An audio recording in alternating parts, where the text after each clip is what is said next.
J'ai une idée. 10 portes.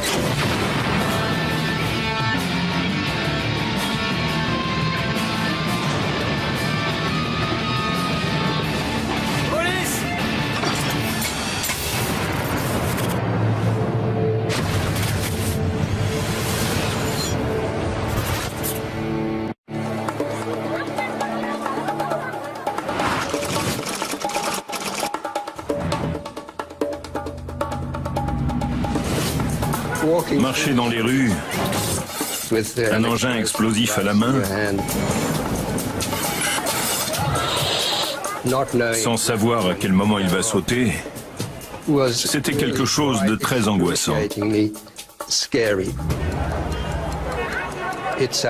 J'avais l'impression que tout le monde pouvait entendre le mécanisme.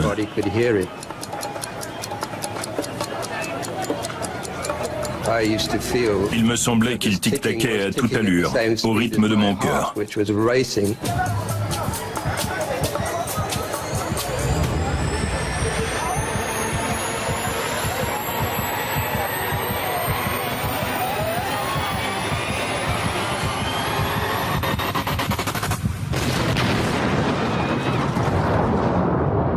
C'était des bombes à tract. Les messages étaient destinés aux Africains. Notre intention n'était pas de blesser qui que ce soit. Les engins n'étaient pas plus puissants qu'un pétard. Les tracts incitaient les gens à se battre contre le gouvernement. C'était notre seule façon de se faire entendre. On était très fiers de faire quelque chose d'important. On était décidés à continuer jusqu'à ce qu'on se fasse prendre. Ce jour-là, on serait considérés comme des terroristes.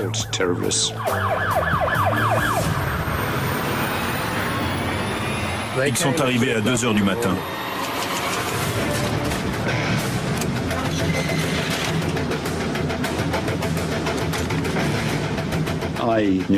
On était fichus.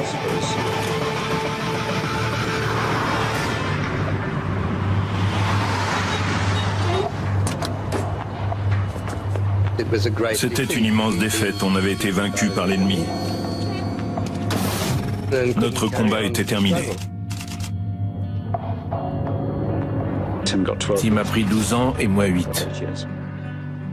Quand le coup près est tombé, ça a été terrible.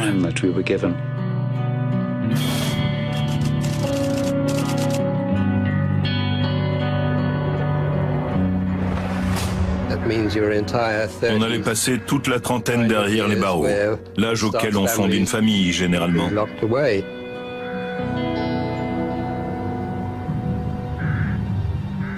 Mais avant même d'être condamné, on a décidé de s'évader. On ignorait que ce serait si dur. C'était une prison à sécurité maximale. Tout était fait pour empêcher les détenus de s'évader. Il y avait de nombreuses grilles. Des portes métalliques grillagées,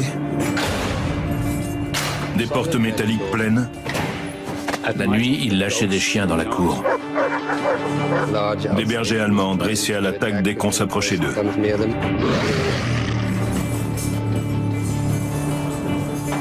C'était terrifiant.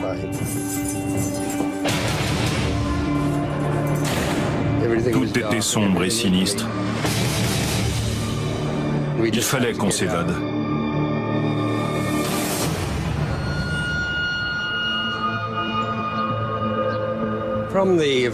Dès le premier jour, on a commencé à engranger des informations sur les chemins possibles.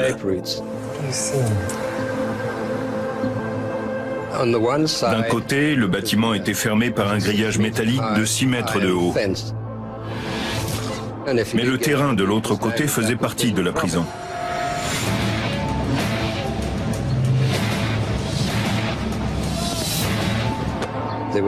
Il n'y avait que 10 prisonniers politiques dans l'établissement à l'époque. Mais tous étaient unanimes. C'était un des plus sécurisés d'Afrique du Sud. Il n'existait aucun moyen de sortir.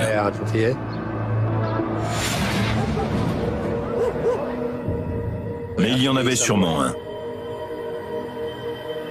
La première étape était de sortir de la cellule. Quand on veut quelque chose, tout est important. En voyant la serrure, avec un fil de fer, je connaissais parfaitement le fonctionnement d'une serrure. Premier problème, il fallait déterminer le type de la clé. Sa forme, en fait.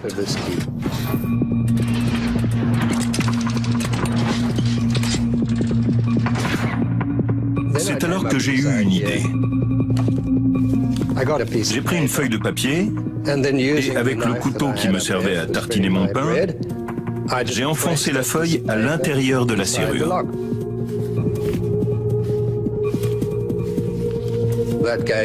Ça m'a indiqué la profondeur du mécanisme et les mesures du paneton de la clé. C'était un début. Après le petit déjeuner, on travaillait à l'atelier de menuiserie. Je me suis demandé, et si je fabriquais une clé en bois? Je savais que Tim était très adroit de ses mains, mais je doutais que ça marche.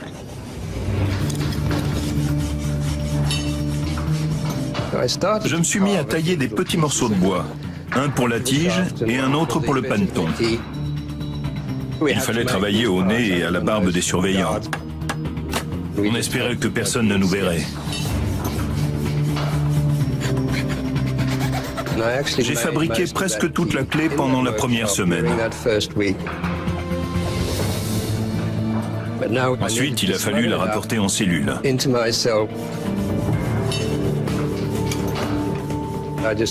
J'ai décidé de prendre un risque et de planquer les différents éléments de la clé, plus une lime triangulaire et de la colle, dans ma bouteille thermos. Les morceaux entraient tout juste dedans, ils ne s'entrechoquaient pas. Mais cela restait dangereux. Les surveillants inspectaient régulièrement nos affaires. Mon cœur battait à tout rompre. J'ai cru que tout était déjà fini.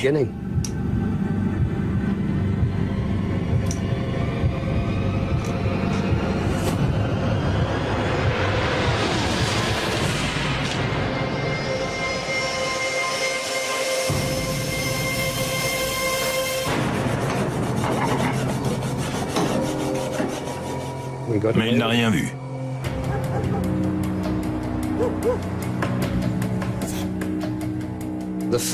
Avant tout, il fallait ajuster la clé dans la serrure. Je l'ai enfoncée, puis j'ai tourné.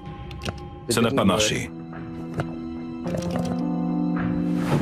L'avantage du bois, c'est que le métal fait des marques dessus. Ça m'a permis de voir à quel niveau ça coinçait. J'ai sorti la lime que j'avais cachée. Étant donné que j'étais devant, j'ai pu faire des essais. Puis j'ai limé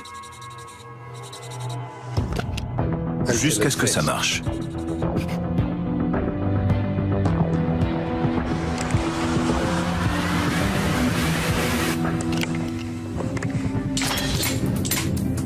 La serrure s'est ouverte tout en douceur.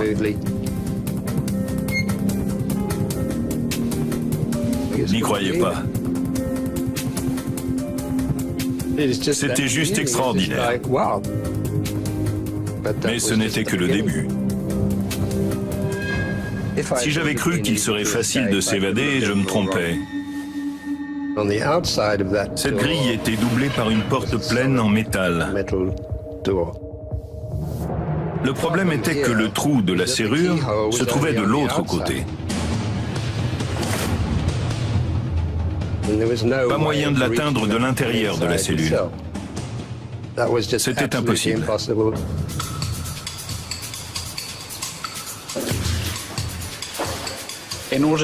Pour tester une clé, il fallait qu'on soit dans le couloir. Ça ne pouvait se faire que le vendredi, quand les détenus faisaient le ménage du quartier. On avait le soutien des autres détenus. Ils étaient tous au courant de notre projet. Ma mission était de faire le guet au cas où un des surveillants serait monté. J'avais apporté une ébauche taillée grossièrement. Mais je n'étais pas du tout certain qu'elle fonctionne. Au premier essai, j'ai vu que ça accrochait. Avec ma lime, j'ai fait des ajustements.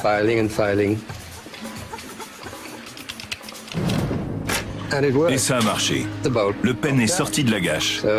On avait la deuxième clé.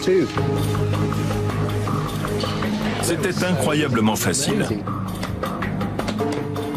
Mais quand j'ai voulu refermer, le pen est resté bloqué. Il dépassait du coffre. Il s'est coincé. Quoi? C'était la catastrophe. Comment expliquer aux surveillants que le pen était sorti? Mon cœur s'est mis à battre à tout rompre. J'avais la tête qui tournait.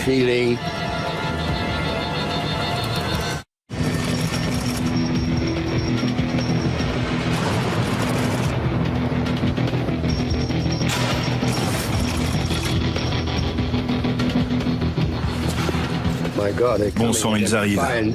Ils vont me trouver en train de déverrouiller la porte. Ces 5 minutes de bonheur vont me coûter 15 ans de plus. Je les entendais approcher. Ils ne savaient plus quoi faire.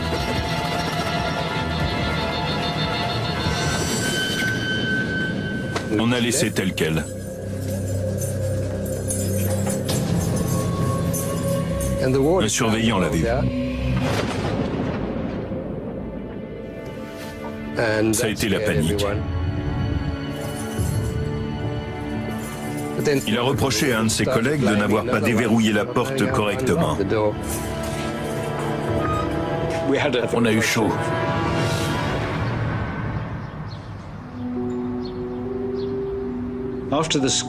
Après cette grosse frayeur, on a décidé que Tim n'utiliserait la clé que sur la porte fermée. Mais il y avait un problème. Le Judas était très loin de la serrure.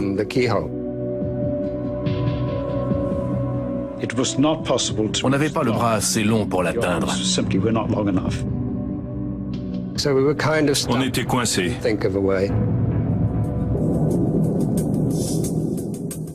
Puis une nuit, j'ai eu une idée. Chacun gardait son balai dans sa cellule pour faire le ménage le matin. Je me suis dit, et si j'attachais la clé à l'extrémité du balai? J'ai creusé un petit morceau de bois et j'ai inséré la clé dedans. Puis j'ai vissé le tout au bout du balai.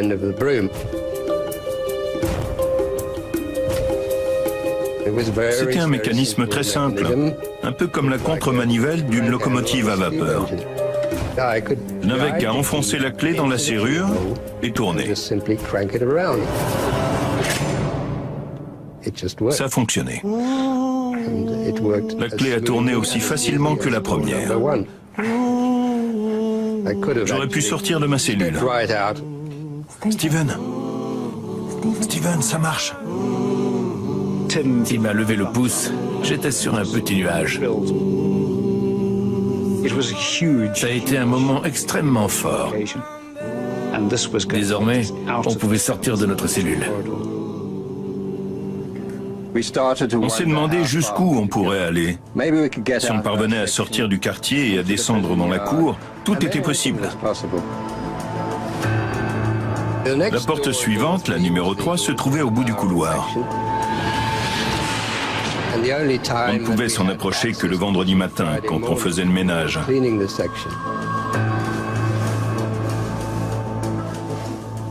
C'était une porte pleine. J'ai jeté un coup d'œil par le trou de la serrure, personne.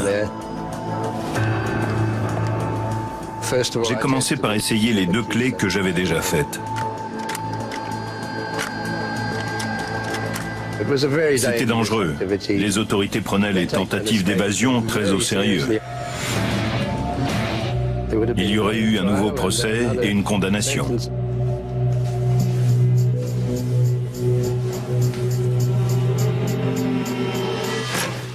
Incroyable. La porte s'ouvrait avec la clé de la porte numéro 1. Ça me paraissait complètement fou. Ça voulait dire qu'on pouvait sortir de notre cellule et du quartier. C'était fabuleux.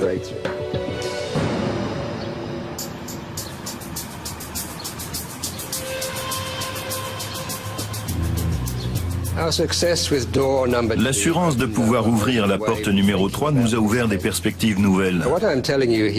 Aussi incroyable que cela paraisse, on s'est dit que la meilleure façon de s'évader était de sortir par la grande porte. Fabriquons une clé pour chaque porte. C'était une idée complètement folle. Mais on a décidé d'essayer. On ignorait le nombre de portes et où elles menaient. C'est alors que j'ai eu une idée.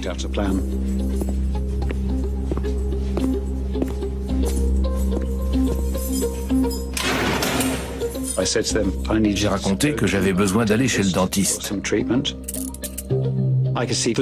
De cette façon, je verrai les différentes portes à l'aller et au retour.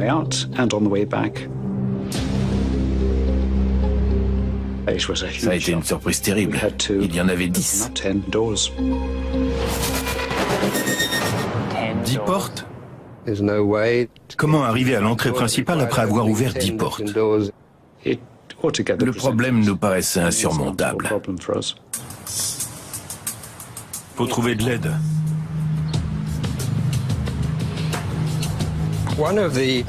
L'un des 8 autres détenus semblait différent. Depuis le début, je ne pensais qu'à m'évader. Il a dit qu'il voulait venir. Alex était extrêmement discipliné et déterminé. Pour moi, s'évader était un devoir. Il est devenu notre meilleur ami parce qu'on parlait le langage qu'il avait envie d'entendre. Bon, voilà nos cellules. On avait les clés des cellules. Les portes 1 et 2. On pouvait aussi ouvrir la numéro 3, la porte d'accès à notre quartier. À l'étage inférieur, il y avait la porte numéro 4 qui menait au quartier administratif et à la 5e porte. On sort du quartier administratif par la porte numéro 6, à côté du bureau. Ça n'allait pas être facile. Ensuite, il y a les portes 7, 8 et 9, puis quelques marches et la 10. C'était la dernière qui nous séparait de la liberté. J'étais du genre à foncer, à résoudre les problèmes et à venir à bout de toutes les difficultés qui se présenteraient.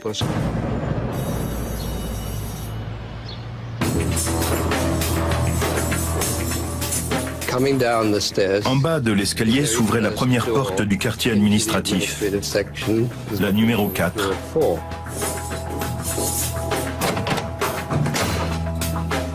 On la franchissait plusieurs fois par jour. Le matin, au déjeuner quand on revenait, et le soir. Étant donné que le surveillant la déverrouillait et la verrouillait juste devant moi, je connaissais à peu près la taille de la clé. J'ai fabriqué une ébauche. Un jour que personne ne regardait et qu'il n'y avait pas de surveillant dans le coin, on est descendu l'essayer. Si on s'était fait prendre, notre plan serait tombé à l'eau. C'était très angoissant.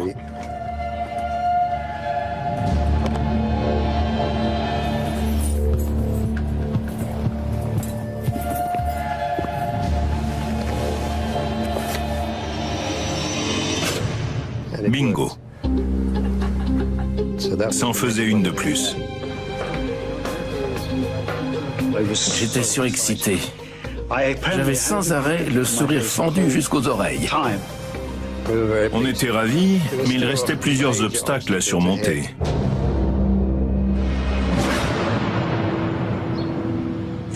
Pour accéder aux portes du quartier administratif, Tim et Alex devaient passer devant le bureau du surveillant. À partir de 16h30, l'unique surveillant de nuit était enfermé dans la prison. Malheureusement, les portes 5 et 6 étaient juste à côté de son bureau. Le problème semblait insoluble. Et puis je me suis souvenu que ce surveillant, le sergent Vermeulen, avait une routine bien établie dont il ne dérogeait jamais.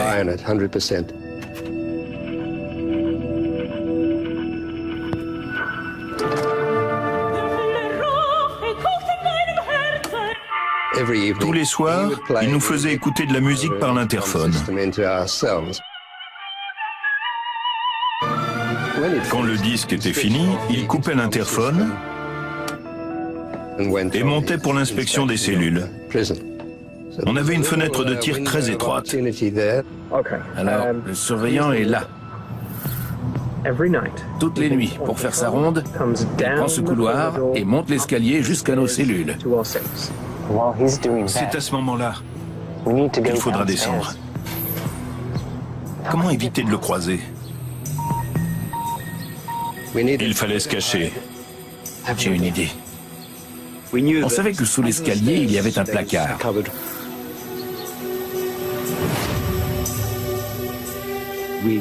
On s'est dit qu'il était possible de se planquer dedans à 2, voire à 3, le temps que le surveillant monte l'escalier. Si le minutage était correct, il passerait sans nous voir. On disposerait d'une quinzaine de minutes pendant qu'il ferait sa ronde. Dans cet intervalle, il faudrait essayer d'ouvrir les portes 5 et 6 et revenir se cacher avant qu'il ne redescende.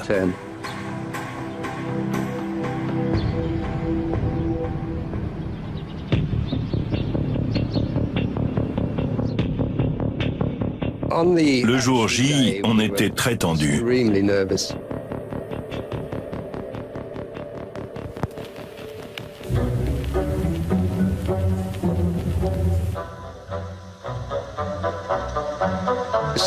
Chacun s'est d'abord fabriqué un mannequin.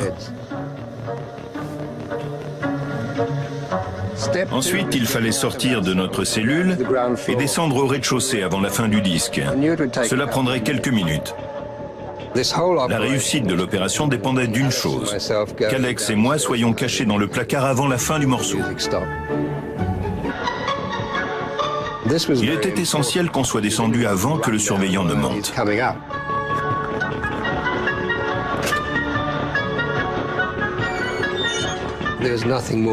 On était mort de peur à l'idée de le croiser dans l'escalier.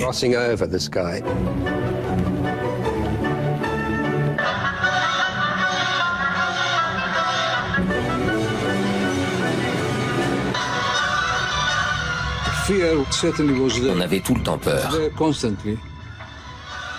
L'important était d'être capable de puiser en soi pour maîtriser cette peur.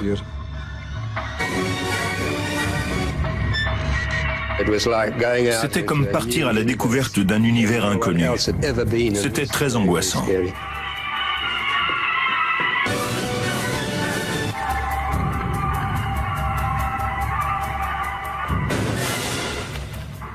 À chaque instant, il y avait un risque que ça se passe mal.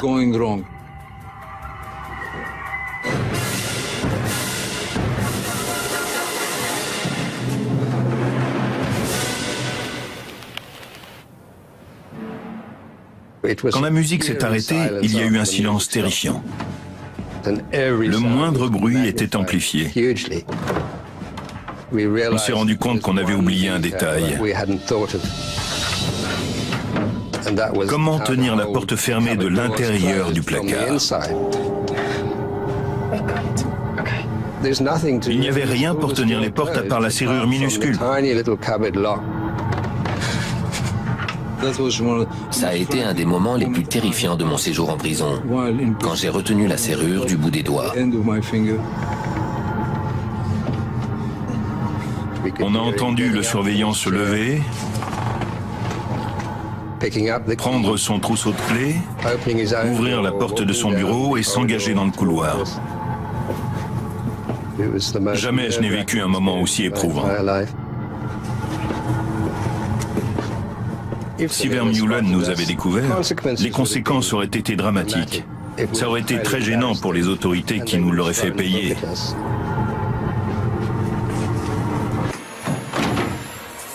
Alex avait probablement les doigts humides de transpiration.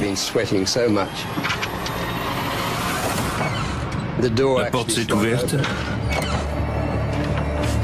On s'est dit, c'est fichu.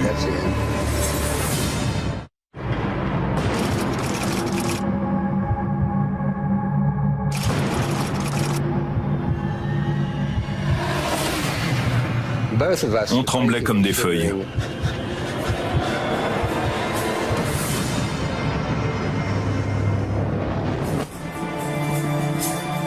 Mais le surveillant n'a rien entendu, perdu dans ses pensées.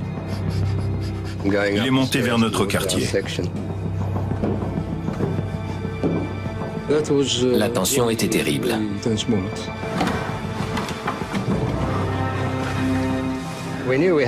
On avait un quart d'heure avant que Vermeulen ne redescende. Il fallait faire vite. À notre grande surprise, on s'est aperçu qu'il n'avait pas verrouillé la porte 4. Ça faisait un problème de moins à régler.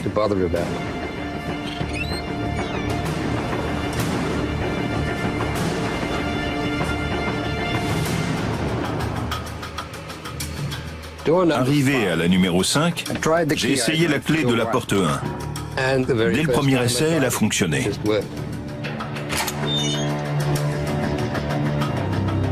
Et là, face à nous, la porte numéro 6. On ne savait pas quelle clé allait marcher. C'était une grande porte grise. On aurait dit l'entrée secrète d'un tombeau caché. Je suis resté en arrière pour faire le guet.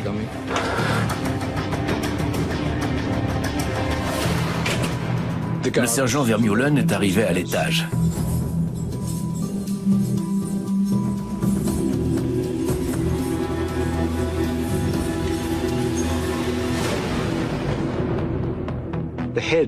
Leur tête n'était pas visible.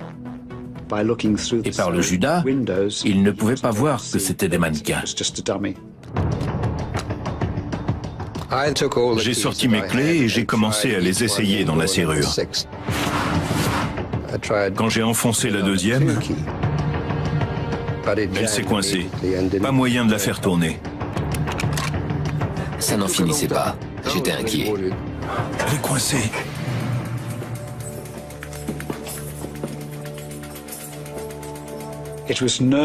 L'attente était insupportable. J'essayais d'imaginer où Alex et Tim se trouvaient, ce qu'ils faisaient.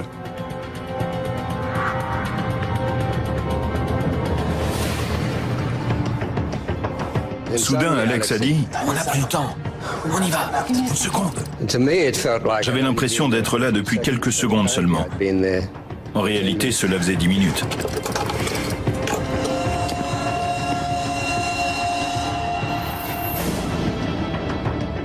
Vite. Alex était dans tous ses états. Je répétais « Attends, j'essaie encore ».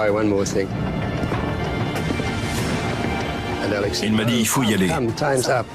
Viens, il redescend. Juste une seconde. Il redescend. J'ai laissé tomber. On est retourné se planquer dans le placard. On l'entendait descendre l'escalier.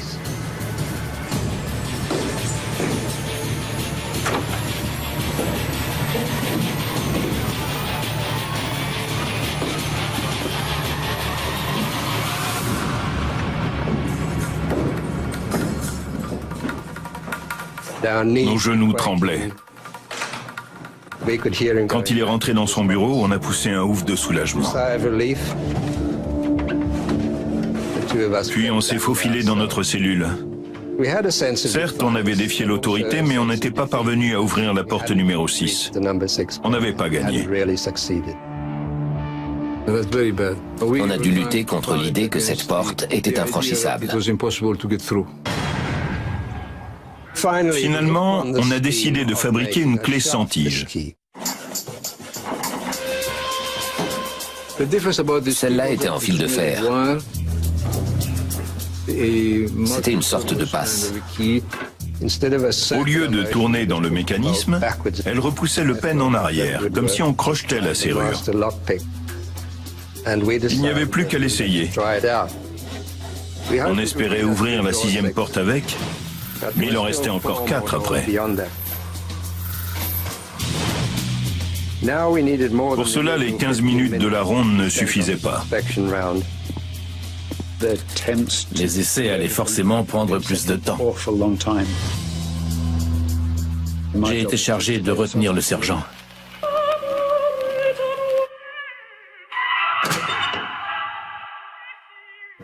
On a fait exactement comme la fois précédente,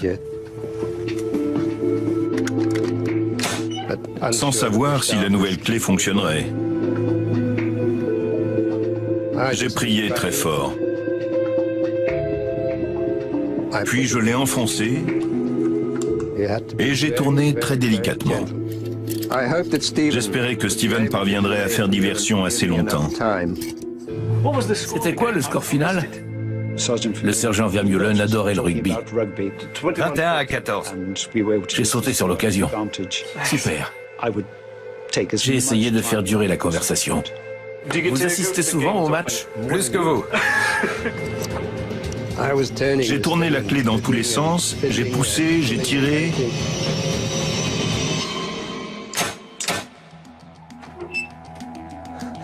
C'était fantastique.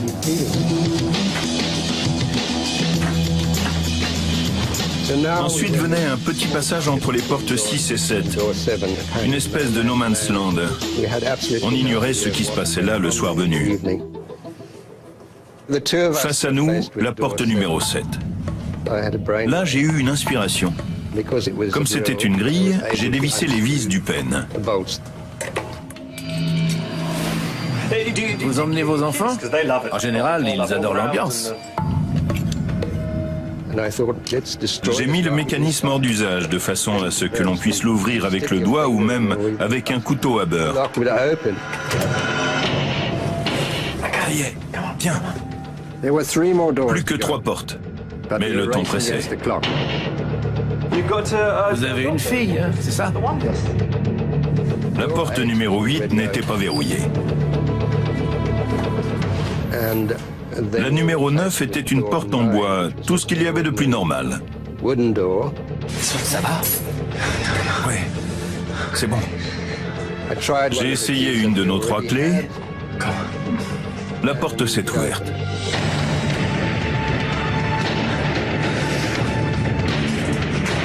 Bonne soirée et merci.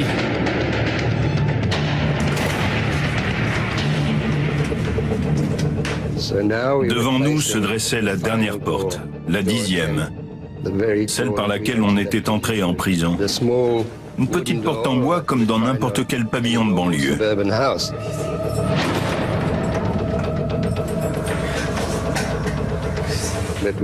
Mais on n'a pas osé l'ouvrir. On n'avait plus le temps. Vermeulen était certainement en train de redescendre. On est retourné se cacher dans le placard.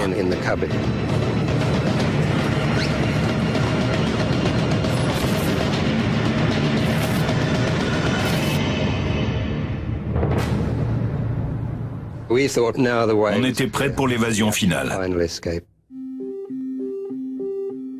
Pour la porte numéro 10, on verrait au dernier moment.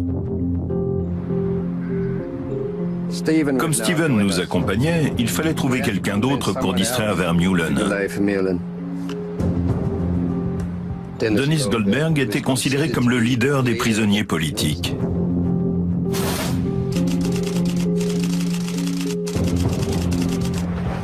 C'est à lui qu'on a demandé de retenir le sergent le plus longtemps possible. Salut. Je me suis engagé à les aider. On a trouvé la solution. On a décidé de faire sauter le disjoncteur du système électrique. Si on n'avait plus de lumière, ça me donnerait une raison de l'appeler. C'était notre plan.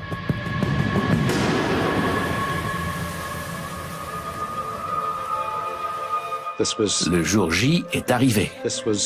On y était. On a tenté de réprimer notre nervosité et notre inquiétude en faisant comme si c'était une journée normale.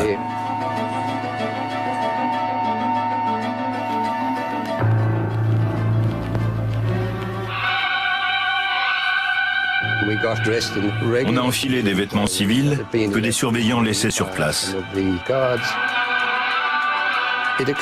Nous étions des détenus politiques importants et les autorités prendraient notre évasion au sérieux. Mais on était prêt à courir le risque.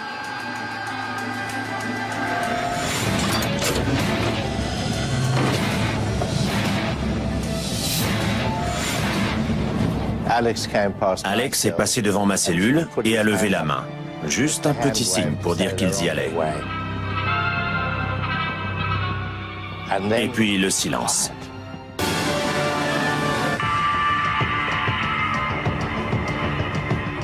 J'ai coupé le courant de notre quartier et j'ai bloqué l'interrupteur de façon à ce qu'il ait du mal à le remettre. Ça nous laisserait plus de temps.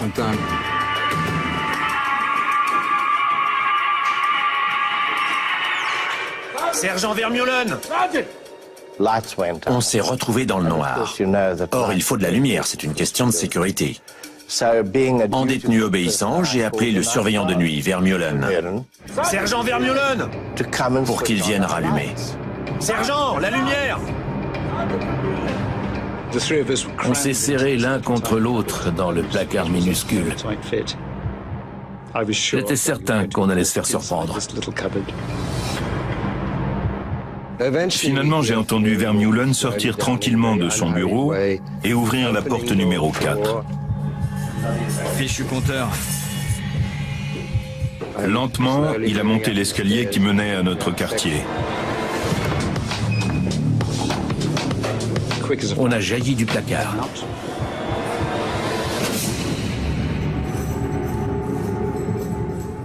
Quand Vermeulen est arrivé, on s'est mis à parler rugby. J'avais l'estomac noué. Est-ce que je vais arriver à le retenir assez longtemps?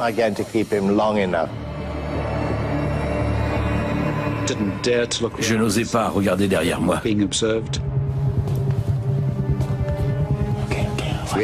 On a ouvert la porte numéro 5. Mon cœur battait à tout rompre. La 6e porte.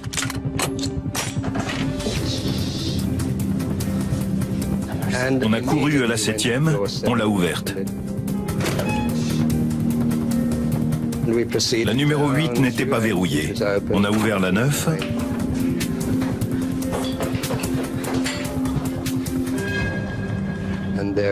Et enfin, on s'est retrouvé devant la dernière, la numéro 10. J'ai essayé toutes mes clés.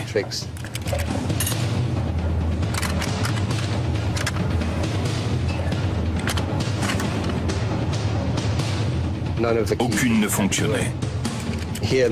Cette petite porte ridicule refusait de s'ouvrir. C'était cauchemardesque. Tout de suite, la suite. Je suis passé de quelques pilules à plusieurs injections d'héroïne par jour. Tout va crescendo jusqu'au moment où on se fait prendre. À ce jeu, Aujourd'hui, c'est une véritable épidémie. personne ne gagne. Comment peut-on désirer si fort quelque chose qui nous tue? Des histoires vraies, des points de vue différents. Beaucoup de gens ici font fortune grâce à la drogue. INSA.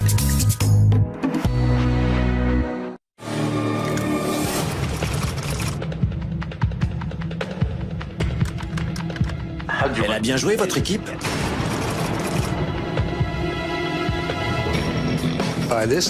J'en étais arrivé à me voir comme un spécialiste du crochetage de serrures. Mais quand j'ai essayé mon passe de fortune, ça n'a pas marché. Je n'en revenais pas.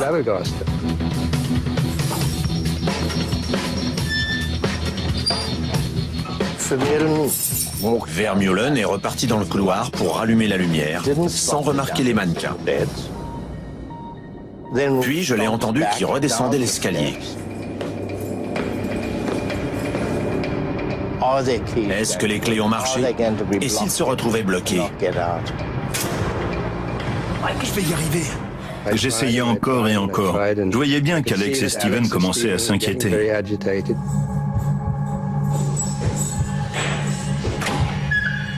Si on se fait prendre, je sais, 1 minute.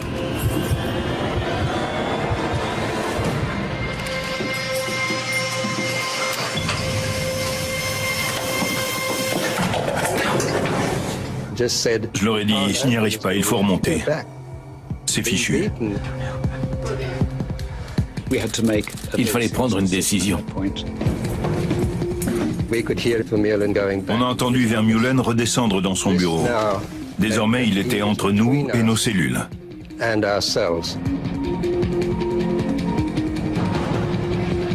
Je me suis tourné vers mes camarades et je leur ai dit « Utilisons le ciseau à bois ». L'idée me déplaisait, c'était une méthode trop grossière. C'est dingue!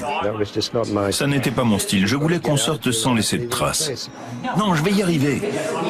Mais Alex et moi étions d'accord. Faites-la! Il était hors de question de remonter, on voulait sortir. Désolé. Tim n'a pas eu le choix.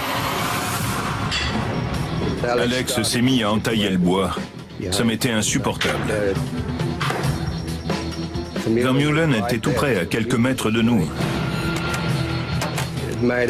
Ça faisait un bruit monstrueux. C'était atroce. J'avais l'impression que chaque seconde durait une éternité. Ça faisait un bruit épouvantable. Vite!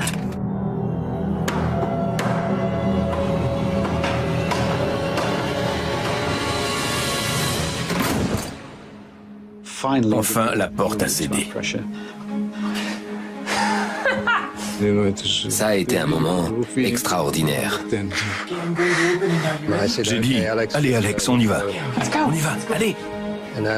Il a ouvert la porte en grand.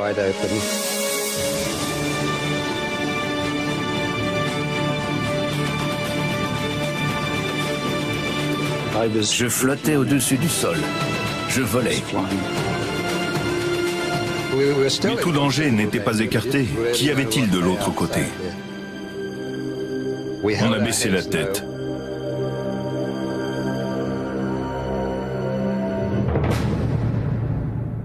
Dehors, un surveillant était appuyé contre une voiture et discutait avec un autre.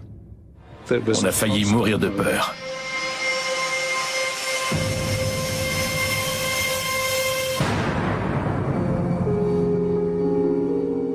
Mais ils n'ont pas bronché. Ils n'ont vu que 3 civils. On a compris que notre déguisement était parfait.